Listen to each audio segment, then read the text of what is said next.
자, 강의 시작하겠습니다. 깍지 한번 끼실까요? 쭉 올리겠습니다. 자, 오른쪽 하겠습니다. 자, 왼쪽 하겠습니다. 예, 좋습니다. 자, 이제 먼저 문제 풀기 전에 먼저 여러분께서 하셔야 될 게 있죠. 복귀, 복귀를 하셔야 돼요. 이거 이제 이 복귀에 대한 부분은 두 가지 목표가 있어요. 여러분께 이제 계속 얘기를 드리지만 이건 여러분이 필요로 하신 거죠. 즉 첫 번째는 뭐냐면 시험에 대해서 이 복귀의 가장 큰 목표는 뭐냐면 132회 다음 회차에 대비를 하자라는 거예요. 즉 우리가 얘기하면 다음 시험에 대한 대비를 하자라는 거죠. 대비. 그래서 이 문제를 알면 이 문제에 대한 연장선상의 문제가 분명히 나오는 게 있어요. 물론 안 나오는 문제도 있고요. 나오는 문제도 있어요. 그래서 대비를 하자는 거고요. 두 번째는 뭐냐면 이 복귀 자체가 내가 그때 생각이 안 난다. 뭘 문제를 풀어봤는지 모르겠다. 이런 부분이 있죠. 이 복귀를 하는 목적이 뭐냐면 다음 시험에 대비해서 만약에 내가 불합격이 됐다. 만약에 떨어졌다라고 한다면 그 전략을 짤 수 있어요. 어떤 교시에서 점수가 높았고 어떤 문제에서 내가 점수를 고득점을 받았는지 반대로 어떤 게 저득점을 받았는지 알 수 있기 때문에 시험 대비해서 분석을 가능하게 해요. 분석. 그러니까 이거는 이제 내가 실제로 푼 대로 풀어야 돼요. 그런데 이게 인간이 망각의 동물이라 문제를 풀다 보면은 그때 뭐 썼는지를 몰라요. 기억도 잘 안 나요. 그러면 제대로 책 보고 풀어보세요. 그건 뭐냐면 다음 시험에 대비하면서 이 연장선상에 있는 문제를 풀 수 있게끔 하는 거예요. 즉 내 앞에 지나간 문제는 완벽하게 이해를 하고 간다라는 목적이에요. 그러니까 생각이 안 나면 어떻게 해요? 책 보고라도 쓰시는 게 중요하세요. 그래서 하나는 이 분석의 목적이지만 하나는 뭐예요? 정확하게 숙지를 한다는 데 목적이 있어요. 정확하게 숙지를 한다, 이해를 한다 하는 게 이제 목적이 있죠. 그런 부분이기 때문에 여러분께서는 이제 얘기하실 때 이런 얘기를 하시죠. 그때 어떻게 썼는지 모르겠다. 그럼 책 보고라도 쓰세요. 아니면 어떤 자료를 수집해서라도 쓰셔가지고 내 앞에 지나간 문제는 이해를 하셔야 되겠습니다. 아직도 복귀 안 제출하셨죠? 지금 저번보다는 좀 많아서 한 90분 제출하셨어요. 근데 더 제출하셔야 돼요. 이거 갖고는 안 돼요. 자, 그 정도 하고요. 자, 그다음에 이제 우리 문제를 풀 건데 이 문제에 대한 부분을 한번 생각해 보겠습니다. 제가 이제 먼저 얘기를 드리자면 문제는 올바르게 푸셔야 돼요. 이제 학원 이외에도 여러 자료가 있죠. 인터넷에도 있고 요즘에는 자료의 홍수 시대예요. 내용을 보시면 틀린 게 상당히 많아요.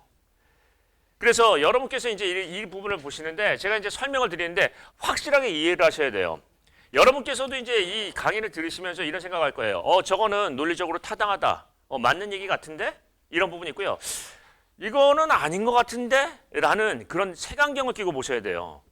예를 들자면은 이 문제를 풀 때 이게 꼭 정답은 아니에요. 그런데 이런 부분에 대해서 이렇게 푸는 게 맞겠는데 하는 논리적인 푸는 방법이 중요해요. 그러니까 이제 이런 얘기죠. 뒤에 가시면은 이런 문제가 있어요. 미고결 저토피에서의 어떤 문제점과 대책을 쓰라 그러면 실은 미고결이나 저토피를 정의를 하셔야 돼요. 미고결이 뭐냐? 저토피가 뭐냐? 한마디로 얘기하면 미고결은 풍암 연암이에요. 그러니까 이게 고결이 안 됐다. 우리가 이제 보통 이렇게 얘기하죠. 암반을 생성하는 데 있어서 두 가지 작용이 있어요. 압축이 되는 작용하고 그 다음에 화학물질이 들어가서 고결이 되는 작용. 고결이거든요. 그러니까 세멘테이션이라고 뭐 얘기하는데 토질력학에는 그런 부분이 있어요. 암석화 작용 중에 고결 작용과 압축 작용이 돼야 암반이 된다. 그러니까 눌려지고 화학물질이 들어가서 얘가 시멘트 몰탈이 들어가듯이 세멘테이션이 돼서 굳어진다는 거예요. 근데 미고결이 됐다는 얘기는 뭐냐면 얘가 암석화가 덜 됐다는 거예요. 그럼 뭐냐면 풍암이나 연암이에요. 연약한 암반인데 저토피가 얼마예요? 보통 우리가 토피고에는 이완 영역에 따라서 구분한다고 했죠. 그래서 2에서 3D를 보통 집안은 얘기하는데 얘는 5D예요. 이해되세요? 그러니까 기본적으로 논리적으로 생각을 하셔야 돼요. 예를 들자면 이제 자료의 홍수가 많으니까 미고결 저토피 대책은 덮어놓고 다 뭐라고 쓰냐면은 보강 방법을 써요. 그런데 중요한 건 뭐냐면 어디까지가 미고결 저토피가 되고 어디까지가 보강을 해야 되느냐가 우선이에요. 논리적으로.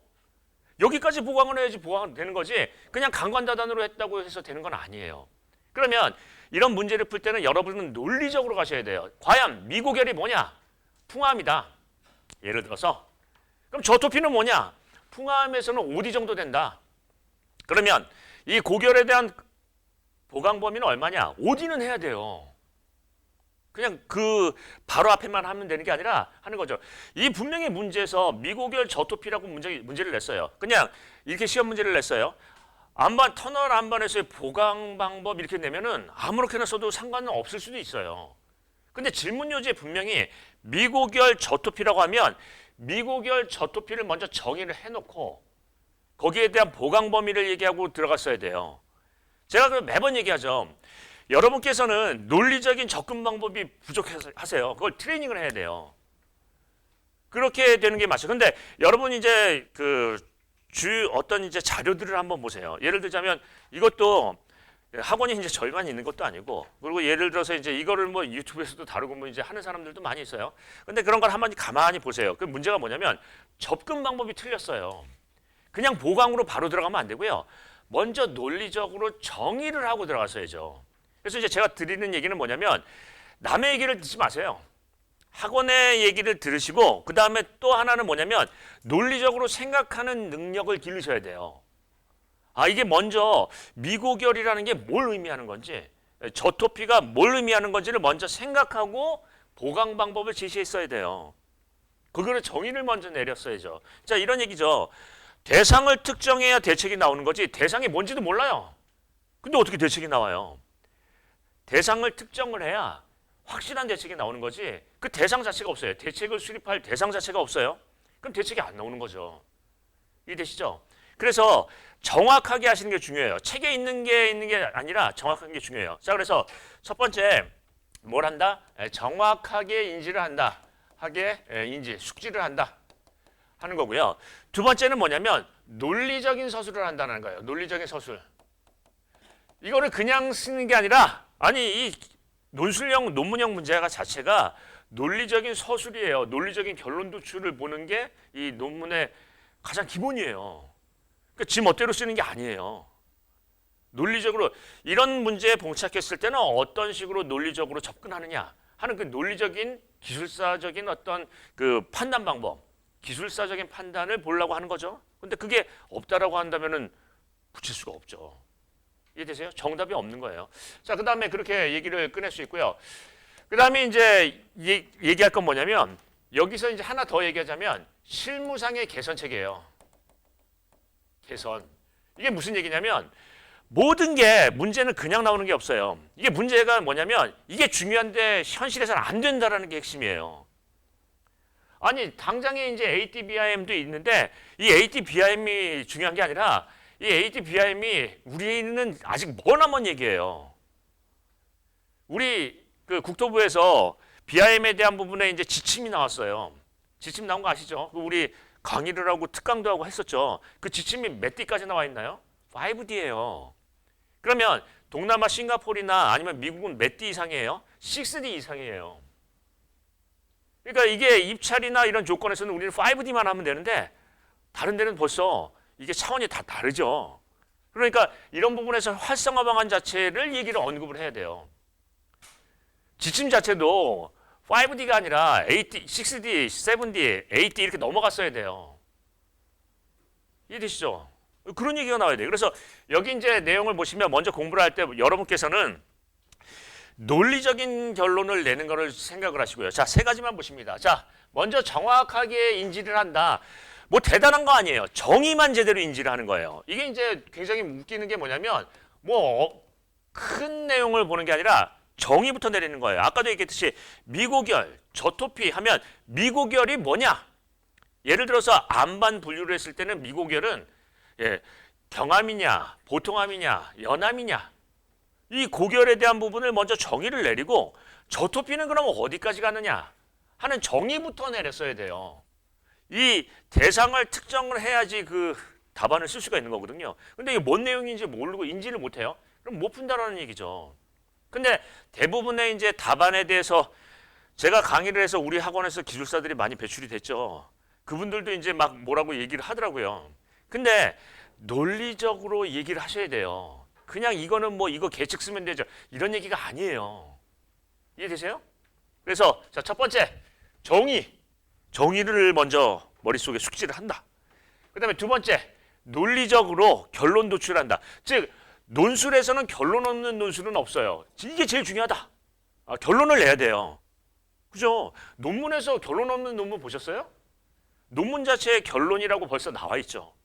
이해되시죠? 논리적인 결론을 뭔가를 냈어야 돼요. 세 번째 뭐예요? 실무적인 개선책을 제시해야 돼요. 이게 우리가 안 되는 거예요. 실은요. 안 되니까 이 문제를 내는 거예요. 그래서 이거를 활성화할 수 있는 방안이 뭐냐? 뭐 이런 부분에 대해서 얘기를 꺼내야 돼요. 이해되시죠? 자, 그게 중요하다. 핵심은 논리적인 결론이에요. 논리적인 결론. 자, 그렇게 이제 보시고요. 자, 그럼 이제 한번 보겠습니다. ATBIM은 이게 다예요. 자, 우리 이거 문제 풀었나요? 안 풀었나요? 자, 두 번 풀었어요. 다방 클리닉 밴드에서 이 문제 냈고요. 또 하나는 특강 때 했어요. ATBIM에 대한 얘기를 했어요. 그때 어떤 얘기를 했었냐면 특강 때 싱가포르 현장에서의 BIM에 대한 적용 사례 쌍용에서 한 거를 갖다 대놓고 거기서는 입찰 안내서에 7D까지 돼 있어요. 7D까지 돼 있는데 우리는 입찰 안내서에 5D도 못하고 있다라는 얘기를 했어요. 그리고 8D에 대한 개념도 얘기를 했고요. 그래서 이 부분이 활성화되려면 입찰 안내서의 대규모 공사에서는요. 5D 이상으로 해야 된다라는 얘기도 꺼냈어요. 그리고 특강도 하고 그리고 이 문제를 우리가 저걸로 풀었잖아요. 다방 클리닉 밴드로. 근데 이거를 못 썼다. 그럼 좀 괴롭죠. 예, 그렇습니다. 자, 그러면 이게 이제 다예요. 자, ATB 하면 뭐냐면 5D라는 거는 뭐죠? 공정, 원가. 자, 우리가 얘기하면 이제 공정에 대해서는 공기. 우리가 얘기하는 이제 그 기간에 대한 부분이고요. 원가는 공비에 대한 부분이에요. 여기다가 뭘 했다? 예, 3D 모델링은 들어간 거죠. 모델링. 그래서 이제 3차원 시각 자료를 원가하고 공기를 입힌 거예요. 그러니까 우리가 보통 요거를 EVMS라고 부르는데 거기다가 3D 시각화 자료 만든 게 5D예요. 그러니까 이게 1차원, 2차원, 3차원 해가지고 5차원이에요. 5차원 BIM이란 얘기예요. 근데 여기다가 3차원을 더한 게 뭐냐면 자, 유지 관리에 대한 부분을 넣고요. 1차원 더 넣고요. 그 다음에요. 지속 가능성. 우리가 얘기하면은 이런 얘기죠. 환경에 대한 부분을 얘기를 하는 거예요. 서스테이너빌리티 얘기하는 거고요. 그 다음에 여기 이제 안전, 세이프티가 들어가요. 그래서 이렇게 하는 게 이제 하는 거죠. 그럼 뭐 9DBIM은 뭐예요? 거기다 더 넣으면 돼요. 품질도 넣을 수 있고 또 민원이나 뭐 이런 부분도 얘기할 수 있고요. 여러 가지를 넣을 수 있다는 거예요. 보통 이제 AT 같으면은 유지 관리는 당연히 들어가고요. 그 다음에 우리 이제 환경, 친환경적인 부분도 들어가고요. 거기에 이제 안전에 대한 부분도 더 넣었다라는 거예요. 근데 이게 약간 틀려도 돼요. 왜 그러냐면 ATBIM에 대한 부분에서는 어떤 그 책에서는 이게 안전이 아니라 품질이라고 얘기하는 데도 있어요. 즉 보통 이제 보시면은 유지 관리는 보통 들어가요. 이게 이제 설계 시공 분야에서 들어가니까 유지 관리는 들어가고요. 그 다음에 이제 환경에 대한 부분도 얘기를 하는데 다른 데 책에서 보면은 외국 책에서는 ATBIM을 환경 그 안전이 아니라 예를 들어서 품질이라고 주장하는 데도 있고 각각마다 달라요. 그런데 이 ATBIM을 정확하게 공통적으로 얘기하는 부분이 이 부분이 제일 많다라는 거죠. 그래서 예를 들자면 유지관이나 환경이나 이런 부분이 들어가면 일단은 인정한다는 거예요. 근데 문제는 우리 BIM 문제는 많이 풀었어요. BIM에 대한 구성, BIM에 대한 어떤 적용 방안. 그래서 설계, 시공, 유지관리를 나눠서 쓰면 된다라고 얘기를 했어요. 이해되시죠? 그렇게 되고 그 다음에 문제는 뭐예요? 방금 얘기했던 거예요. 이게 우리나라의 그 BIM에 대한 기술 표준이 있죠. 우리가 얘기하는 이제 지침이 있어요. 설계 지침, 시공 지침, 발주자가 하는 이제 발주자에 대한 지침도 국토부에서 나왔다고 했죠. 그래서 그걸 강의를 했어요. 그런데 거기서 언급하는 BIM은 뭐예요? 5D BIM이에요. 근데 문제는 뭐냐? 대부분 중소기업 현장은 3D 나중에 입찰을 하고 도면을 만든 다음에 그걸 다시 3D화 작업을 하는 거예요. 그러니까 작업을 또 하는 거예요. 그러니까 BIM을 제대로 처음부터 도입을 하는 게 아니라 현장에서는 이제 도면을 만들고 나중에 그걸 3D 작업을 하니까 일이 더 번거로워지고요. 이 BIM에 대한 본 취지가 어긋나게 됐어요. 그래서 우리는 어떻게 해야 되냐면 최소한 5D DIM은 해야 되는데 이걸 어떻게 해야 된다? 입찰 안내서나 이런 데서 이것을 규정을 해야 돼요. 그래야지 이걸 활성화시킬 수 있다는 얘기죠. 그리고 이제 이런 얘기를 하겠습니다. 다른 데서는 최소 6D BIM 이상으로 해요. 그러니까 이런 부분도 한번 보겠습니다. 그 전에 특강 때 어떤 얘기를 했죠? 싱가포르 지하철 현장에서는 그 입찰 안내서를 보니까 7DBIM으로 발주를 낸 거예요. 그러면서 그렇게 7DBIM으로 얘기를 하고 있는데 그러면 우리는 지하철 현장이나 이런 같은 규모의 동규모의 어떤 건설 현장에서 입찰 안내서에 어떻게 돼 있느냐? BIM이 필수가 아니에요, 아예. BIM이 필수가 아니라고요. 그럼 문제가 있는 거 아니에요. 그래서 어떤 얘기를 하냐면 국내 실태하고 활성화 대책 같은 것들을 얘기를 해야 돼요. 최소한 공사비 800억 이상, 뭐 500억 이상에 대해서는 5D BIM 이상으로는 해야지 이걸 따라갈 수 있는 거예요. 근데 AD는 무슨 AD예요? 지금 아무것도 안 되는데. 이해되시죠? 그리고 AD BIM 같은 경우는 예를 들어서 우리가 이렇게 얘기하죠. 교량도 이제 일정 교량이 있고 우리 이제 시설물 그 안전법에 따르면 이제 우리 시설물 관리할 때 1종, 2종 이렇게 있는데 특히 이제 특수 교량 같은 그 특수한 구조물이 있죠. 그런데 발주를 낸다. 예를 들어서 대형 사장교나 대형 현수교나 이런 건 뭐예요? ATBIM으로 발주를 해야 돼요.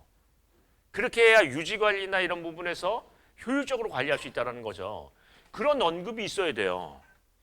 이해되시나요? 요거까지는 기본이지만 실무상의 개선책을 자꾸 제시를 해야 되는 거예요. 이해되시죠? 근데 그게 안 되면은 기술사라고 볼 수 없는 거죠. 맞나요? 그래서 이런 부분을 봐요. 기술사는 과연 무엇인가? 실무상에서의 개선책을 발췌하는 사람이라고 했죠. 자, 기술사 협회 협회장님이 이런 얘기를 했어요. 기술사는 무엇인가? 뭐라고 했죠? 실무에서 발생 가능한 문제점을 발췌하고 적용 가능한 대안을 제시할 수 있는 사람. 이게 기술사라고 했어요. 이거 굉장히 중요한 얘기예요. 실무상에서 발생 가능한 문제를 발췌하고요. 발생 가능한 문제예요. 그 다음에요. 실현 가능한 실효성이 있는 대안을 제시할 수 있는 사람. 이 기술사를 했어요. 그러면 그 대안을 제시를 했어야죠. 맞나요? 그게 중요하다니까요. 여기까지 이거 물어볼 것 같으면은 기사 시험처럼 내요. 다음 중 5DIM이 맞는 것은 그래서 요거를 뭐 공정원가 모델링하고 유지관리 환경한 다음에 품질 쓰는 사람 또는 뭐 앉아 쓰는 사람 그 답안에다가 오지선다로 한 다음에 그걸 뽑게끔 만들겠죠. 근데 왜 논술로 낼까요? 논문형으로? 그 이유는 의견 제시가 필요하다는 얘기예요. 논리적인 결론을 내라는 얘기고요. 논문 시험은 논문 시험답게 쓰셔야 돼요. 이해되시죠? 그렇다. 자, 그래서 이제 이게 이제 개념을 보는데 요거는 나중에 요 문제에 대한 부분이 스마트 건설에 대한 부분에서 얼마든지 나올 수 있으니까 개념은 이해를 하신다. ATBIM. 이게 말장난하는 거죠. 9D도 나오고 10D도 나올 거예요. 계속 나올 수 있는데 요거는 실은 이제 이 문제 낸 부분은 문제가 조금 있어요. 실은 AT를 명확하게 규준하지 아직 못했어요. 못했는데 문제를 낸다는 것 자체가 그렇죠. 근데 중요한 부분은 유지 관리하고 환경에 대한 부분은 분명히 들어간다. 라는 거죠. 지속 가능성, 환경. 자, 그 정도 보고요. 그 다음에 이제 두 번째, 터널 라이닝의 역할을 한번 볼게요. 이 라이닝의 역할은 우리가 이제 알죠. 터널 라이닝을 이제 쇼크리트를 치고 락볼트를 친 다음에 라이닝을 이렇게 둘러요. 그럼 라이닝의 역할이라는 건 뭐냐면 기본적으로 역학적인 역할은 가장 기본이에요. 역학이란 무엇이죠? 역학? 역학은 우리 이거 그래프로 한번 생각해 볼 거예요. 자, 변형, 응력과 변형 해가지고 뭐 공시체를 깨거나 아니면 몰드를 깨거나 빔에다가 해가지고 하중을 작용하거나 하면 얘가 휘고하잖아요. 그러면 응력과 변형의 관계를 우리가 뭐라고 한다? 역학. 하중을 주면 얼마큼 밀린다, 얼마큼 처진다는 게 역학이에요. 그러니까 이 역학적인 특성이 가장 중요해요. 자, 역학적인 특성은 뭐예요? 하중, 외력을 지지한다. 그 다음에 변형, 변이를 억제한다. 즉 집안 변이를 억제하겠죠. 물론 터널에서의 라이닝 콘크리트는 이거는 부가적인 목적에 가까워요. 원래는 뭐한다? 원지반이 지지한다고 했죠. 그런데 이 역할 중에 이런 역할이 있다라는 거예요. 이해되시죠?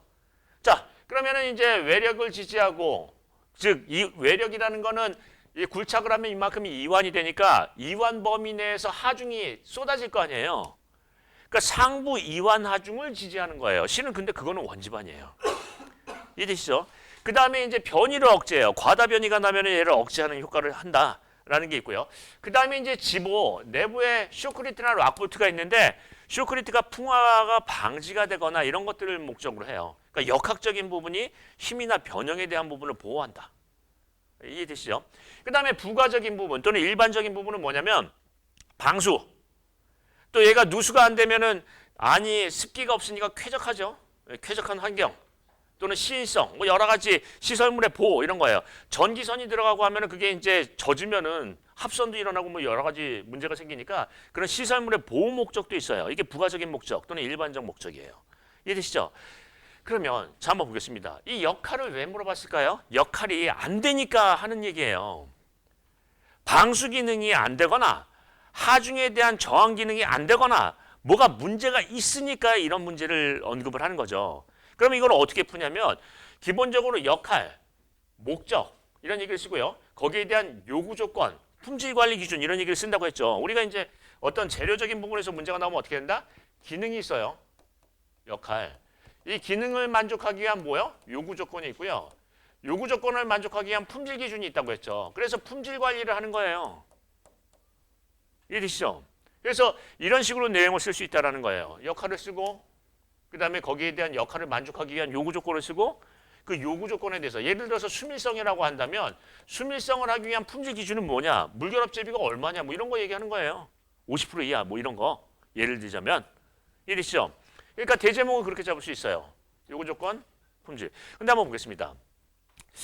라이닝이 주요 하자가 어디서 나나요? 천정부 같은 경우에서는 이게 이제 뭐 우리 이런 얘기를 했었죠. 이렇게 라이닝이 이렇게 있으면 이게 곡률이 이렇게 있으니까 여기다가 라이닝 콘크리트를 쳐 바르면 이렇게 콘크리트가 돼서 위에 공극이 생기는 거예요. 그래서 얘를 어떻게 하냐면 이 천정부에다가 여기를 이제 단면을 보면 이렇게 해서 이제 이렇게 되죠. 여기 구멍을 이렇게 크게 만든 다음에 점검창을 만든 다음에 여기다 뭐 한다? 그라우트 홀을 넣고요. 그라우트 홀. 그래서 이거 그라우트라고요. 얘 그라우팅을 하면 어떻게 해요? 이게 이제 뽀글뽀글 나오죠. 그래서 공기구멍, 벤틸레이션, 에어 벤틸레이션 하는 공기구멍을 빼는 거예요. 그래가지고 여기서 체온물 하죠. 왜냐하면 여기가 꽉 찼으면 좋겠는데 타설을 하면 거기가 이제 재료 분리가 생기고 공극이 생긴다는 거예요. 그러면 이런 그 라이닝의 역할을 그 천정부에서 못할 거예요. 하중정이나 어떤 누수나 이런 부분에 취약할 거예요. 그래서 제일 하자가 많은 데가 어디라고요? 천정부 종균열이라고 얘기했잖아요. 그러면은 이런 부분에서 천정부 종균열에 대한 라이닝 역할, 즉 라이닝의 누수, 라이닝 역할에 대한 어떤 하자, 누수에 대한 부분하고요. 천정부에 대한 어떤 누수 방지 대책 이런 얘기가 나와야 되겠죠. 이해되세요? 그 다음에 또 두 번째 어떤 데서 하자가 많이 난다고 했죠? 측벽부야 건조 수축 균열이요. 측벽부에서 쫙쫙 균열이 간다고 했잖아요. 그래서 그런 부분에서는 그 측벽부 일단 칠 때 거기다가 섬유 보강을 한다든가 건조 수축을 방지하기 위한 어떤 가음 수제를 한다든가 뭐 이런 방법을 쓸 수도 있다라고 얘기를 했었죠. 그러니까 이런 얘기가 나야 돼요. 자, 이거는 이제 집어치우고 한번 보겠습니다. 자, 이제 얘기를 들자면 현장에서 터널을 파면 여굴이 생길 수밖에 없어요. 여굴이 생기나요? 과구를 하니까 당연히 생기겠죠. 건축 한계나 이제 어떤 한계를 맞추려고 한다면 얘를 굴착을 해야 되는데 미구를 하면 안 되고 여구를 하잖아요. 그럼 한번 보겠습니다. 여기 이제 우리가 계획굴 창면이 이렇게 있어요. 계획굴 창면이 있는데 얘가 이렇게 해서 여굴이 생겼다는 거예요. 이렇게요. 울퉁불퉁하다. 여기다가 이제 쇼크리트나 락볼트를 치고 이제 하면 쇼크리트가 이제 예를 들어서 이제 과장을 하자면 이렇게 입혀져요. 이렇게 입혀진다. 쇼크리트가 락볼트도 하고 라이닝을 치면 라이닝을 여기다가 이제 거푸집을 댄 다음에 라이닝을 쳤어요. 그럼 여기는 콘크리트가 많이 쳐졌어요. 그럼 어떻게 된다? 수하열에 대한 온도 균열이 생기고요. 여기는 또 두께가 얇아요. 그 응력 집중이 생겨요. 그러면 라이닝의 어떤 역할을 발휘하기 위한 품질 관리는 어디서부터 출발해야 돼요? 여굴 관리요. 이 여굴이나 이런 게 면이 평활해야 라이닝의 품질이 나오는 거예요. 그러면 이런 얘기를 합니다. 결론해가지고 무슨 얘기를 하냐면 라이닝의 역할, 즉 기능을 만족하기 위해서 가장 중요한 단계는 굴착 단계다. 라는 얘기를 꺼낼 수도 있어요. 여러분은 이게 제일 중요해요. 기술사가 뭐냐면은 라이닝의 역할을 만족하기 위해서는 어떻게 해야 되느냐? 자, 이렇게 물어봅니다. 면접 때 김정원 씨 기술사 1차 붙었어요. 자, 라이닝의 역할, 어떤 기능을 만족하기 위한 가장 중요한 시공 방법은 뭐예요? 그럼 이런 얘기를 합니다. 가장 첫 단계가 중요한데 여굴이 생기면 라이닝의 두께가 불규칙해져서 웅엽 집중이 생기고 균열이 생길 가능성이 상당히 큽니다. 모른 라이닝의 하자는 굴착부터 시작된다고 볼 수 있습니다. 따라서 라이닝의 역할을 만족하기 위해서는 굴착의 여굴 관리가 상당히 중요합니다. 라고 얘기할 수 있나요? 자, 이렇게 얘기하는 사람이 기술사 다 와요? 안 나와요? 답죠. 이거를 맨날 이것만 쓰면 뭐예요? 이거 책에 있는 얘기죠. 근데 이게 안 되니까 문제를 내는 거 아니에요? 이해되세요? 그래서 이런 얘기를 합니다. 저도 이제 여러분 앞에서 이제 강의를 하면 사명감이라는 게 있어요. 과연 진정한 기술사를 만들려면 어떻게 해야 하는가라는 사명감이 있어요. 적어도 기술사라면 그런 실무에서의 얘기를 꺼내줘야 돼요. 라이닝의 가장 기능을 불만족하는 하자가 어떤 부분이 있고 그러려면 근본적으로 이런 부분이 먼저 개선이 돼야 된다라는 결론을 냈어야죠. 이해되시나요?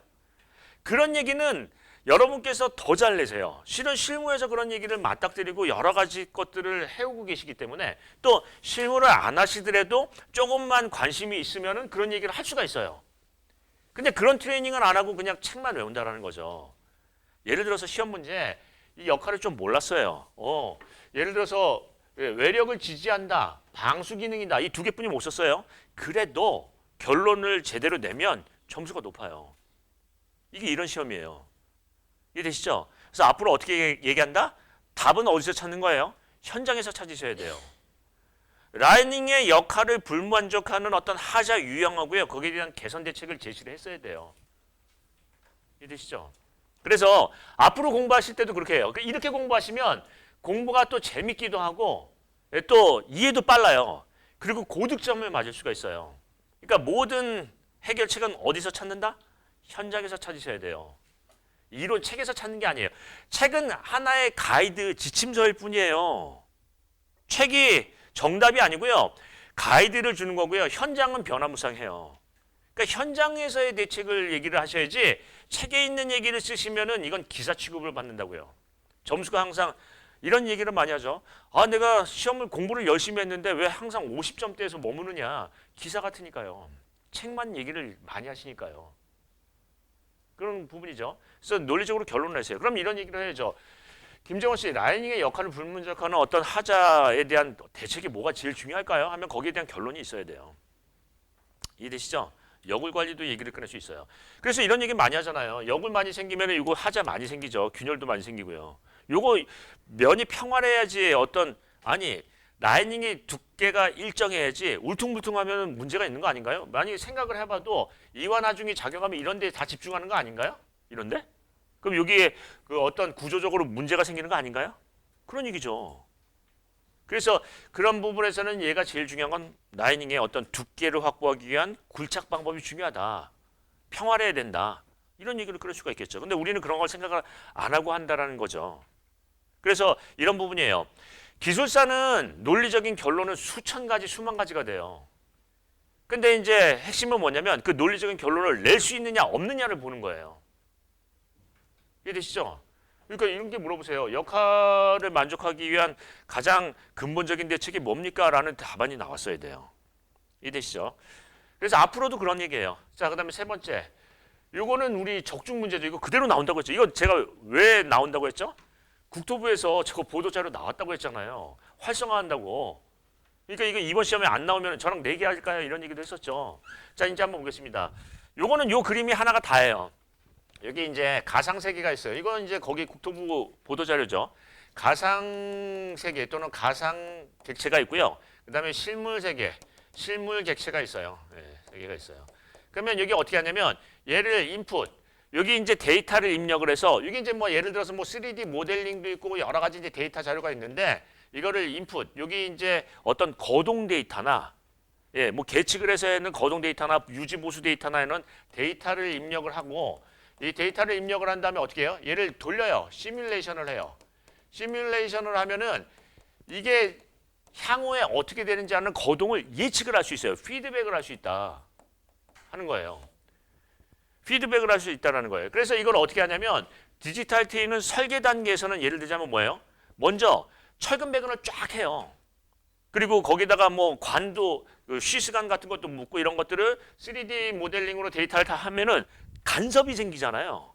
그럼 간섭이 생기면 그걸 어떻게 한다? 피드백을 해서 간격 조정을 하는 거예요. 이런 방법을 쓰는 게 바로 뭐죠? 이게 바로 디지털 트윈, 즉 디지털 쌍둥이에요. 그러면 설계 단계에서도 할 수 있고 시공 단계에서도 할 수 있고 유지 관리 단계에서도 할 수 있어요. 가장 큰 장점이 뭐예요? 자, 이런 얘기를 했어요. 본 강의 때 이런 얘기를 했었죠. 여러분께서 이제 생애 주기가 되시면 주기의 전환 단계가 되시면 50살이 되면 그 국가에서 저게 날라와요. 건강 검진을 받으라고요. 대장암에 잘 걸리시니까 대장암 검진을 받으세요. 2년마다 한 번씩 받으세요. 뭐 이런 게 나와요. 그게 왜 그럴까요? 디지털 트윈이 확립이 됐거든요. 한국의 어떤 그 남성에 대한 지금까지의 유지 보수 자료를 보니까 건강 검진하고 뭐 암 수술하고 한 자료를 집대해서 해 보니까 이분이 보통 56세에서 대장암이 걸린다라는 거예요. 그렇게 하려면 50세 정도의 예방적 보수가 들어가야 돼요. 점검을 하고 잦게 하고 거기서 용종이 생기면 떼어내고 해야 된다는 거예요. 그러면 이 우리가 건강 검진에 대한 어떤 적기 보수 유지 관리 시기를 어떻게 기준을 잡았냐면 디지털 트윈이 완성이 됐기 때문에 하는 거예요. 그러면 이 디지털 트윈이라는 게 뭐냐면 구조물에서도 이렇게 한다는 거죠. 즉 지금까지의 유지 보수 자료나 어떤 이런 것들을 보면은 집대성에 보면 얘가 예를 들어서 교량을 한번 본다고 한다면 교량의 그 아스팔트의 포트홀이 준공 후 한 5년 있다 생긴다 라고 하면은 3년부터 유지 보수를 들어가게 하는 거예요. 그게 디지털 트윈이죠. 그러니까 디지털 트윈의 궁극적인 목적이 설계, 시공, 유지 관리 이런 부분에서의 어떤 목적을 설명을 제대로 하셔야 돼요. 근데 핵심은 뭐냐면 설계 시공은 실은 우리가 해왔던 거예요. 3D 모델링이나 이런 것들을 해왔던 건데 여기서의 핵심, 디지털 트윈의 핵심은 유지 보수 기술이에요. 유지 보수 중에서도 키워드가 뭐라고요? 예방적 유지 보수요. 이해되세요? 이게 때문에 요즘에 뜬다라고 얘기했고요. 맨날 이 얘기해서 해왔잖아요. 이거를 내용을 못 쓰면 진짜 안 돼요. 이렇게 강조를 했는데 디지털 트윈은 이런 얘기를 하더라고요. 디지털 트윈을 다방 클리닉 밴드도 풀었고요. 그 다음에 우리 이제 토요일, 일요일 문제도 풀었고요. 특강도 했어요. 제가 다방 클리닉 밴드 해가지고 이걸 올렸거든요. 이거 올린 날짜가 해가지고 제가 유튜브를 하고 있는데 거기다가 살짝 올리고 있는데 이거 올렸는데 그 전에 시험 전에 올라갔잖아요. 누가 한 분이 댓글을 남겼더라고요. 이거 어떻게 알고 하셨냐고요. 뭐를 어떻게 알고 해요. 거기 국토부 자료에 있는데. 그래서 이거 나온다고 했죠. 자, 그럼 이제 한번 보겠습니다. 이 디지털 트윈에 대한 부분에서는 뭐냐면 설계, 이 모식도 하나고요. 설계, 시공, 유지관리 단계에서의 어떻게 써먹을 수 있는지 하는 활용 방안만 구체적으로 쓰시면 되는데 뭘 강조한다? 예방적 유지보수를 강조해야 돼요. 실은 설계나 시공 단계에서는 우리가 다른 기술로도 많이 해왔어요. 예를 들자면 3D CAD 같은 경우로 간섭도 알고 하거든요. 근데 얘 어떤 가치의 가장 큰 정점은 뭐예요? 예방적 유지보수가 가능하다는 얘기예요. 그래서 제가 강의할 때도 그 얘기를 했었잖아요. 건강검진 얘기 숱하게 했잖아요. 왜 용종 우리가 얘기하는 대장암 검사라든지 아니면 뭐 무슨 암 검사 이 검진이 왜 날라오느냐? 그 기준은 뭐예요? 디지털 트윈이 확립이 된 거예요. 한국의 표준 남성은 언제 암을 많이 걸리고 언제부터 문제가 생기더라 이런 걸 보고 그 전에 그거를 이제 점검을 하고 용종을 떼내는 그런 작업을 하는 거죠. 그래서 디지털 트윈이 그게 중요하다. 뭐 때문에 중요하다고요? 예방적 유지 보수요. 그러면 이 디지털 트윈에 대한 부분에 어떤 그 관리가 제대로 되려면 얘하고도 또 연관이 돼 있어요.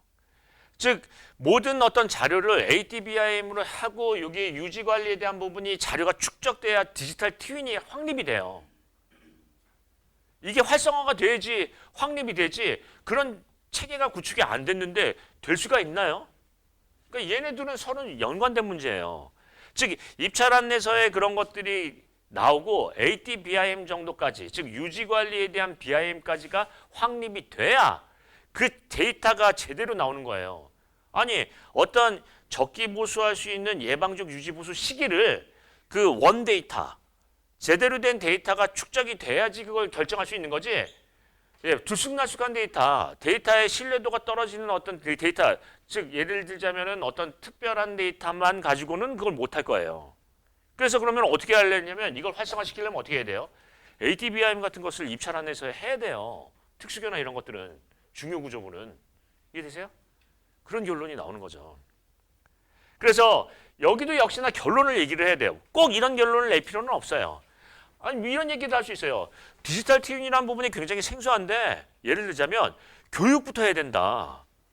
뭐 예를 들어서 대학이나 이런 데에 대해서 이런 디지털 트윈에 대한 스마트 건설 기술에 대한 먼저 어떤 인식이나 저변 확대를 위해서 교육 커리큘럼 자체를 만들어야 된다. 이런 주장도 할 수도 있어요. 여러 가지 접근 방법이 있는 거죠. 그래서 결론은 뭐예요? 논리적인 결론을 낸다라는 게 핵심이에요. 이해되시죠? 예, 그런 얘기다. 요거는 요것만 그려도 될걸요? 제가 그렇게 얘기했죠. 요것만 그려도 된다고요. 자, 그 다음에 이제 그래서 이게 여기 적중적중 써놓은 게 그거예요. 그 했다라는 얘기고요. 자, 그 다음에 이제 이거는 4번 문제를 보겠습니다. 4번 문제는 무슨 문제죠? 이건 장비 문제예요. 장비하면 어떤 얘기를 한다? 장비 선정, 조합 얘기 많이 하죠. 그러니까 선정 시 고려사항, 조합 시 고려사항, 선정 원칙 이런 얘기 들어가면 돼요. 근데 이제 장비의 종류를 보시면 자, 장비는 포살 장비는 뭐가 있다? 아스팔트 디스트리뷰터. 우리가 얘기하면 이제 이걸 포설 장비. 그다음에요. 스프레이어 뿌리는 거. 그다음에 이제 피니셔 마감 하는 거고요. 그다음에 다짐 장비는 그 목적에 따라서 1차, 2차, 3차 평탄성, 밀도, 평탄성을 목적으로 장비를 한다라는 건데 이 장비가 관리 얘기를 꺼내야 되겠죠. 여기 이제 이 내용을 썼는데 우리 이런 얘기를 하죠. 겨울철에는 온도 관리가 어려워요. 그러니까 이 기본 장비로 얘기를 하면 어떻게 되냐면 얘가 포설을 할 때 이 아스팔트가 식는다라는 거죠. 그래서 이런 얘기를 했었어요. 아스팔트 다짐 관리에 대한 이런 얘기를 했을 때 그 국토부에서 나온 우리 이제 시공 관리 지침을 보면 겨울철 장비 관리에 뭐가 있냐면 MTB가 있어요. 이건 뭐냐면 여기 이제 내용 그대로 뭐냐면은 포설을 할 때 보온 장치예요.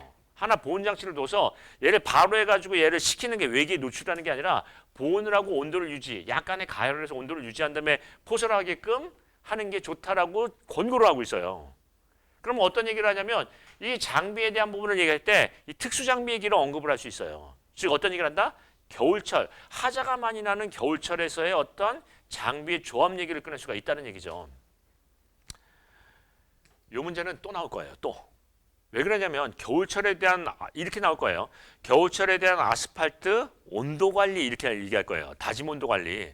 이거 겨울철에 아주 단골이거든요. 그때 또 이 얘기 할 거예요. 이해되시죠? 이 문제는 시험 문제 이번에 또 나올 수도 있다. 132회요. 네, 그런 부분이고요. 이런 문제는 이제 기본적인 부분에서 이런 중요한 걸 강조하는 거죠. 나머지는 이제 장비에 대한 부분으로 접근할 때 선정 원칙, 선정시 고려사항 뭐 이런 부분으로 쓸 수가 있다 하는 거죠. 자, 그 정도로 가고요. 자, 그다음에 다음 보겠습니다. 발파 장약 판정. 자, 여러분께 이제 이런 얘기를 했어요. 답안을 문제를 풀 때는 어떻게 한다? 세분화하고 구체화한다라고 했어요. 즉 질문 요지를 세분화하고 구체화한다. 그럼 뭐냐면 판정이라고 하면 판정 항목, 판정 절차, 판정 방법 이런 식으로 세분화를 하는 거예요. 판정하면은 그 판정이 뭐예요? 절차 얘기하는 건가요? 방법 얘기하는 건가요? 어떤 판정에 대한 항목이 있겠죠. 구분이 있다고요. 항목이 있고요. 거기에 따른 절차가 있을 거고요. 거기에 대한 구체적인 방법이 있을 거예요. 이해되시죠? 그래서 이거는 시험 발파예요. 이렇게 얘기를 할 수는 없어요. 무슨 얘기냐면 판정을 할 때는 자, 맨 처음에 어떻게 판정하느냐 생각을 해보면 이렇게 생각을 할 수 있어요. 맨 처음에 어떻게 하냐면 발파를 할 때 장약 설계를 할 때 조견표 같은 거가 있어요. 그래서 예를 들자면은 장약량, 지발당 장약량이나 그 주요 위치, 예를 들어서 거리에 따라서 장약량을 얼마 정도 한다라는 표가 하나 있어요. 그 조견표를 가지고 이제 장약 설계를 해요. 그 다음에 어떻게 한다? 실제로 한번 터뜨려 봐요. 그래가지고 발파에 대한 영향 범위 내에 진동의 수준이 넘어가는지를 해보고요. 그 다음에 어떻게 된다? 그렇게 결정이 됐으면 현장에서 천공장 또는 천공 간격 이런 것들을 판정을 해야 되죠. 얘가 천공장이 과다 천공이 됐는지 안 됐는지 이런 것들을 해서 해야 돼요. 그러니까 이 내용을 생각해 볼 때는 이 발파 장약 판정이라는 건 무조건 시험 발파다라고 얘기하면 안 돼요. 그 모든 행위 자체예요. 처음부터 설계서부터 현장에서 시험 발파를 하고 현장에서 점검하고 하는 거 있죠. 그러니까 예를 들어서 이렇게 하잖아요. 우리 철근이 이렇게 있으면 철근봉이 있으면 원래 이렇게 하면 안 돼요. 예. 철근봉으로 장약인데도 쑤시면 안 되죠. 정전기 때문에 폭발 사고 날 수도 있어요. 예를 들자면. 근데 그렇게 하는 감독들도 있어요. 자, 여기 이제 나무 막대기가 있으면 막대기에다가 얘가 이제 천공장이 하루에 일발파에서 얘가 1.5m 정도 천공장을 해야 된다. 1.5m. 예를 들어서 그러면 여기다가 빨간 테이프 붙이잖아요. 그래서 이거 감독들이 예를 들어서 이제 그 건설 사업 관리자가 CM이 들고 다니면서 어떻게 해요? 쑤셔봐요. 근데 테이프가 쑥 들어가네요. 그럼 뭐예요? 과천공이에요. 즉 우리가 얘기하면 장약에 대한 부분에서 천공장부터가 틀린 거예요. 얘가 너무 깊이 해가지고 거기다 장약을 넣으면 과굴착이 되고 무너질 위험이 커요. 한 굴착량이 있는데 이해되시죠? 그러니까 판정하는 방법은 먼저 시험도 하지만 이 장약 깊이나 장약 간격이나 이런 것들을 전부 다 실측을 해야 돼요. 그래서 나가서 이 공 간격이 얼마나 되는지 또는 얘가 공 깊이가 이렇게 하는지 제일 중요한 건 뭐예요? 공 깊이예요. 일단 공 깊이가 너무 과다하게 굴착이 되면 과굴이 되고요. 이 과굴이 되면 어떤 문제가 있을 수 있다? 터널의 막장의 붕괴 위험성이 커져요. 조금씩 굴착해야지 많이 굴착하면 되나요? 무너지는데. 이해되시죠? 그래서 현장에서는 이걸로 판정할 때 어떻게 하면 막대기에다가 여기다 테이프 붙여가지고 쑤셔보죠. 너무 덜 들어가면 여기 좀 덮어. 이런 거요. 이해되시나요?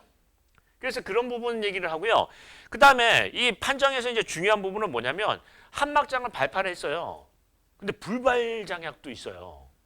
그럼 그런 부분에 대한 처리나 이런 것들도 상당히 중요해요. 이해되시죠? 그리고 한번 보겠습니다. 이 발파 장약이라는 거는 장약 판정은 어디에다가 기준이 맞춰져 있냐면 시공의 기준이 맞춰져 있어요. 즉 이 막장의 안정성이나 일 굴착량이나 여기에 맞춰 있어요. 근데 이 발파 장약은 또 웃기는 게 어떤 부분에도 걸려 있다? 주변의 환경이나 이런 부분에도 걸려 있어요. 그러니까 그 장약의 판정은 어떻게 해야 되냐면 주변 환경에 예를 들어서 뭐 예를 들면은 동식물이 살고 있다. 뭐 벌떼가 옆에 양봉장이 있다. 여기 이제 축사가 있다면 이 발파 장약에 대한 부분의 수준을 낮춰서 어떤 판정을 하고 관리를 해야 돼요. 그런 얘기를 꺼내야 되겠죠. 자, 그럼 다시 앞으로 가서 제가 이제 왜 이 얘기를 하냐면 저도 이제 이거를 답안을 이제 분석을 하고 이제 해요. 하면은 이제 가끔 보기 싫어도 이제 남이 한 거를 볼 수 있게 돼요. 그러면 딱 보면 뭐라고 하냐면 이거는 시험 발파다. 아니라니까요. 시험 발파는 판정하기 전 단계예요. 시험 발파는 판정 기준을 만드는 단계지 판정이 아니에요. 그러니까 우리가 보통 얘기하면 전, 중, 후가 있는데 전 얘기예요. 이해되시죠? 판정은 실은 천공장, 천공 간격, 천공경 이거예요. 장약량 이거. 장약량이 양량이 지발당 장약량이 많이 들어갔냐? 한 지발, 즉 우리가 얘기하면 구멍 하나에 예를 들어서 장약량이 예를 들어서 0.5kg 들어갔는데 0.8kg 들어갔어요. 그럼 이거 안 되는 거 아니에요? 그러니까 그게 판정이에요. 그러니까 판정에 대한 부분은 천공장, 장약량, 천공 간격을 판정하는 거죠. 이해되세요? 그렇다. 그러면 자 다시 한번 보겠습니다. 이 판정은 뭐냐면 판정이란 문제를 물어봤을 때는 판정에 대한 부분을 세분화해야 돼요. 판정 항목, 판정 절차, 구체적인 판정 방법 이런 식으로 나왔어야 돼요. 이게 틀려도 좋은데 이렇게 세분화했어야 되지 이걸 시험 발파다, 이거는 계측이다 이렇게 하면 아웃이에요. 이해되시죠? 자 그러면 이제 여기 내용을 보면은 판정 항목은 장약 패턴, 천공량, 그 장약량, 천공 심도, 천공장 이런 것들을 판정해야 되겠죠.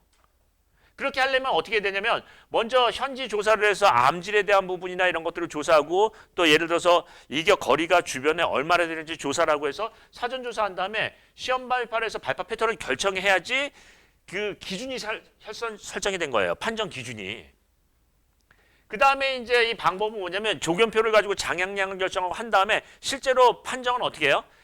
천공장이나 천공 간격이나 천공 구멍의 어떤 천공경에 대한 그 적정성이나 또는 장약량이나 이런 것을 실측을 하는 거죠.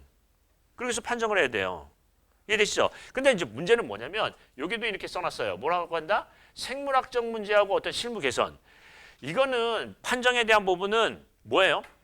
구조물이나 시설물에 집중이 돼 있어요.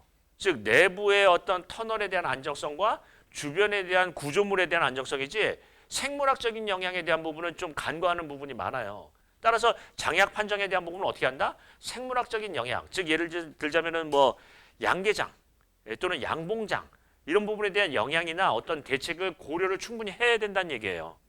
이해되시죠? 그런 얘기다. 원래 장약을 할 때 그 철근으로 이거 쑤시면 돼요, 안 돼요? 안 되죠. 정전기 나가지고 폭발 사고가 날 수 있어요. 보통 목재봉으로 쑤시죠. 근데 예전에 이러더라고요. 천공장 그거 한다고 감독을 한 번을 봤는데 철근에다가 빨간 테이프를 붙인 다음에 쑤시면서 나 이거 지금 측정하고 있다고요. 큰일 날 소리 하고 있어요, 지금. 이해되시죠? 뭐 그런 얘기도 있다. 자, 그런 얘기. 자, 그러면 이제 판정에 대한 부분은 세분화한다라는 거예요. 세분화. 그리고 어떤 판정이 누락이 돼 있다? 이런 생물학적인 문제가 누락이 돼 있다는 얘기를 자꾸 언급을 해야 돼요. 이해되시죠? 이거는 시설물에 대한 판정으로 예를 들자면 터널의 막장의 안정성, 주변에 대한 시설물에 대한 어떤 구조물에 대한 안정성 이런 부분에 대해서 판정의 기준이 맞춰져 있는데 생물학적인 영향이나 어떤 스트레스나 이런 부분에 대해서 판정을 해야 된다라는 언급을 해야 되겠죠. 이해되시죠? 자, 그다음에 이 문제는 나왔어요. 적중. 그래서 이게 이제 결론적으로 보면은 교시당 하나 또는 아예 없어요. 적중이 안 된 게. 매번 우리는 이래요. 그리고 적중이 안 된 거 하나 자체도 실은 적중이 된 거예요. 그 얘기가 뭔지를 얘기를 드려보겠습니다. 자, 부주면 마찰력 이거 그대로 문제 풀었는데 제가 그때 뭐라고 얘기했냐면 이거 읽어보라고 했어요. 이거 그대로 써놨어요. 부주면 마찰력이 진실, 부주면 마찰력은 허용 지지력을 감소시키지는 않는다. 이런 논문이 있다고 했어요. 이게 무슨 얘기냐면 어떤 교수님이 제가 그거를 논문을 얘기하고 설명까지 했어요. 특강까지도 했고 그리고 그 문제를 풀었어요. 이거를 계측을 해보니까 보통 부마찰력을 하면은 정마찰이 부마찰력으로 다 바뀐다고 생각하는데 부주면 마찰력도 있지만은 그 정주면 마찰력도 가동이 된다라는 거예요. 일부. 그래서 이거를 정주면 마찰력이 완전히 부주면 마찰력으로 바뀐다라고 설계를 한다고 한다면 과다 설계가 될 수 있다라는 얘기예요. 그래서 어떻게 해야 되냐면 현장에서는 계측을 해보고 부주면 마찰력에 대한 어떤 그 영향을 정확하게 판단을 해야 이게 경제적인 시공이나 설계가 가능하다고 얘기했어요. 그래서 그 도발적인 논문 내용이 뭐냐면 부주면 마찰력은 허용 지지력을 감소시키지 않는다. 보통 허용 지지력이 감소된 만큼 부주면 마찰력이 가동된다고 이론적으로 돼 있지만 계측을 해보면 실제로는 그렇지는 않다라는 얘기가 있다는 거예요. 이건 무슨 얘기하는 거죠? 실무상에 계측해보면 이렇게 안 나온다라는 얘기예요. 이론적하고 다르다는 얘기예요. 이 얘기까지 강의를 했어요. 그리고 이거를 시험 전에 2주 전에 이 문제를 풀었는데 제가 이 얘기를 하면서 이 얘기에 대한 부분을 또 똑같이 얘기를 했어요. 그럼 붙어야죠. 이해되시죠? 그래서 무슨 얘기냐면 실무상의 얘기를 꺼내야 돼요. 부주면 마찰력을 이론적으로 그렇게 보는 건 과다한 측면이 있어요. 현장에서는 어떻게 한다? 그거를 우리가 예를 들자면 말뚝에 대한 재하 시험을 통해서 그 계측을 한번 해봐야 돼요. 즉 어떻게 되냐면 주면 마찰력을 다 측정할 수 있는 센서를 설치해서 한번 해본 다음에 그 부주면 마찰력의 가동이 생기는데 그만큼이 정마찰에서 감소가 되느냐 하는 것들을 실제로 실측을 한번 해봐야 된다고요. 만약에 정마찰에 대한 감소가 적다라고 한다면 과다 설계가 될 위험성이 크고요. 시공상에서도 비경제적인 시공이 될 수가 있어요. 이해되시나요? 그런 얘기를 꺼내야죠. 그래서 기술사 시험은 뭐가 필요해요? 실무상의 얘기를 언급을 할 수밖에 없어요. 이 얘기는 실은 하나의 어떤 의견일 뿐이에요. 이런 현장이 있을 수도 있고 아닐 수도 있어요. 근데 문제는 뭐냐면 답안의 실무상의 어떤 우리가 해야 될 일을 언급을 했다라는 거예요. 직접 어떤 이론적인 그 개념을 가지고 한다라는 것은 과다 설계의 위험성이 상당히 높다라는 얘기를 하고 있어요. 우리는. 그게 이제 어떤 기술사적인 논문의 결론이 나오는 거죠. 그래서 여러분께서는 어떤 얘기를 꺼내야 된다? 자꾸 실무 얘기를 꺼내야 돼요. 이해되시죠? 그리고 이런 일부 인용, 이런 얘기는 실은 그 논문을 보시면 어떻게 되어 있냐면 이게 토질및 기초기술사, 우리가 얘기하는 집안공학 케이지에 나와 있는데 집안공학 케이지에 저런 논문이 아무리 저명한 교수님이 썼다고 해도 그 밑에 뭐라고 써 있어요? 이 논문의 결론은 학회의 어떤 그 공론하고는 상관이 없다라는 얘기를 하고 있어요. 이 개인적인 의견일 뿐이니까 참고만 하라는 그런 얘기가 있죠. 학회의 의견과는 상관이 없음을 알려드립니다. 뭐 이렇게 써 있어요. 근데 그 얘기는 뭐냐면 우리가 이 얘기를 한다는 자체가 실무상에서 계측을 해보고 적용을 해야 된다는 얘기를 하는 거예요. 왜냐하면 변화무쌍하니까. 이해되시죠? 네, 그런 얘기다. 이게 무슨 얘기냐면 여기 이제 말뚝이 있으면 이렇게 말뚝이 여러 개가 있잖아요. 예를 들면 여기 이제 단단한 집안이 밑에 있어요. 그래서 이제 선단 지지와 주면 마찰이 같이 가동되는 게 있고요. 얘가 무른 집안이 있어요. 그래가지고 주면 마찰력만 가동이 되는 거예요. 주면 마찰력이. 이런 경우를 볼 때는 예를 들어서 부마찰력에 대한 문제가 큰 거는 어떤 부분이냐면 요 선단 지지가 된 게 큰다라는 거예요. 실제로 여기 선단 지지가 안 되고 주면 마찰력으로만 가동하는 건 뭐냐면 부마찰력에 대한 영향이 그렇게 우리가 생각한 것만큼 드라마틱하게 크지 않다라는 얘기예요. 얘가 막아주니까 얘가 집안이 침하되는 쪽쪽 부마찰력이 많이 생기겠죠. 근데 말뚝이라는 것은 뭐냐면 주면 마찰력에 대한 영향이 상당히 크거든요. 그러니까 주면 마찰력에 대한 우리가 얘기하는 기여도가 상당히 높아요. 그래서 선단 지지가 안 된 말뚝은 부주면 마찰력이 우리가 생각하듯이 그렇게 크지 않다라는 거예요. 이해되시죠? 그러면 이 얘기가 아니더라도 그런 얘기를 꺼내야죠. 보통의 말뚝은 주면 마찰력에 대한 적용성이 상당히 크다. 부주면 마찰력은 선단 지지된 경우에서 가장 크게 나타나는 경우가 있는데 실제로는 계측을 해보고 적용해야 된다. 보통의 말뚝은 선단 지지를 안 하는 말뚝이 대부분이에요. 선단 지지할 것 같이 그 지지 기반이 낮으면 직접 기초를 하죠. 예를 들자면. 이해되시죠? 그러니까 그런 부분에서 이런 의견 제시가 나와야지 기술사라고 취급하는 거지. 부주면 마찰력 하면 뭐 중립점 깊이 써요. 대책은 뭐가 있어요. 이렇게 쓰면 돼요. 그건 기사들 얘기예요. 실무에서는 이런 부분을 봐야 된다는 얘기가 제일 중요하죠. 그래서 여러분께서는 이제 자꾸 이런 얘기를 합니다. 학원에 잘 오셨어요. 실은 저는 그런 것들을 많이 해봤거든요. 그 회사 예전에 있으면서 기술연구소 현장 지원팀에 있으면서 이런 걸 해왔어요. 계측을 하고 현장 지원팀을 했거든요. 그리고 현장에 실제로 실무를 많이 했고요. 중요한 건 뭐냐면 이런 것들을 자꾸 생각을 안 해보면 기술사 합격이 멀어진다는 거예요. 그래서 어떤 얘기를 한다? 실무 얘기를 자꾸 꺼내셔야 돼요. 한번 생각해 볼게요. 선단 지지하면 부마찰력이 많이 생기겠네요. 심화가 되면은 얘가 막고 있으니까 부마찰력이 쓸어내리는 힘이 클 거 아니에요. 근데 얘는 집안하고 같이 말뚝이 주저앉으면 부마찰력이 적을 거 아니에요. 근데 보통의 우리 말뚝은 어떤 게 많냐면 좌측보다는 우측이 많아요. 현장에서는. 선단 지지 말뚝 같은 경우에서는 지지층이 그만큼 얕다라는 얘기인데 이런 경우에서는 보통 말뚝을 안 쓰고요. 직접 기초를 쓰는 경우가 다반사예요. 그러니까 말뚝이 이런 경우가 많다고 한다면 부마찰력의 영향이 그렇게 드라마틱하게 크지는 않다라는 얘기예요. 이해되세요? 네, 그런 얘기를 자꾸 꺼낸다. 실무. 자, 그 정도로 얘기하고요. 자, 그 다음 한번 보겠습니다. 지진격리 받침이라는 거는 이제 그 개념부터 한번 볼게요. 지진은 뭐냐면 원래는 이제 지진에 대한 내진 개념은 뭐가 있죠? 내진, 재진, 면진이 있어요. 우리가 이렇게 하죠. 내진 개념이 있고 재진 개념이 있고 면진 개념이 있어요. 우리가 이제 내진하면은 내진을 통틀어서 이 세 가지로 봐요. 그러니까 광의적인 개념의 내진이죠. 자, 우리가 어떻게 되냐면 부재력이 뭐보다 커야 된다? 부재력이 지진력보다 커야 돼요. 기본적인 개념이. 근데 내진은 어떻게 하는 거죠? 뭘 올리는 거예요? 부재력을 올리는 건가요? 지진력을 낮추는 건가요? 얘는 부재력을 증진시킨다. 그러니까 기둥이 하나 있으면 두 개, 양주교각을 쓴다든가 아니면 강판 보강을 한다든가 이런 것들이에요. 이거 정답이 아니니까 일단 설명 듣는 게 중요하세요. 지금 중요한 거는 설명을 듣고 이해하면서 한 줄만 쓰면 돼요. 이거 똑같이 쓸 필요가 없어요. 이것도 정답이 아닐 수도 있어요. 그죠? 자, 일단은 재진 면진 이렇게 있고요. 얘는 이제 뭐 한다? 지진력을 낮추는 거예요. 지진력을 감소시킨다. 지진력을 감소시킨다는 건데 얘는 두 개 차이가 없다라고 생각할 수 있지만 그건 아니에요. 뭐예요? 얘는 지진을 저항을 하고요. 얘는 지진 저항을 안 해요. 그러니까 무슨 얘기냐면 이게 고무 댐퍼가 있는 거예요. 흔들리긴 흔들리는데 스프링이나 댐퍼가 있어서 그러니까 무슨 얘기냐면 이렇게 예를 들어서 이해하기 쉽게 건물이 있으면 이게 이제 고무, 난면진이나 고무가 있으면 이게 흔들리면은 지진에 저항을 하면서 감쇄를 시키거든요. 얘가 이제 재진이고요. 이것 자체 없이 그냥 롤러가 있어서 밑에서 아무리 흔들어도 위는 그냥 미끄러지면서 전혀 영향이 없는 거. 이게 이제 면진이에요. 자, 그러면 한번 보겠습니다. 지진 격리 장치는 내진, 재진, 면진 개념을 통틀어서 얘기해요. 보통 이제 내진은 다 얘기하는 거예요. 그 중에서 제일 가까운 건 뭐냐면 면진이에요.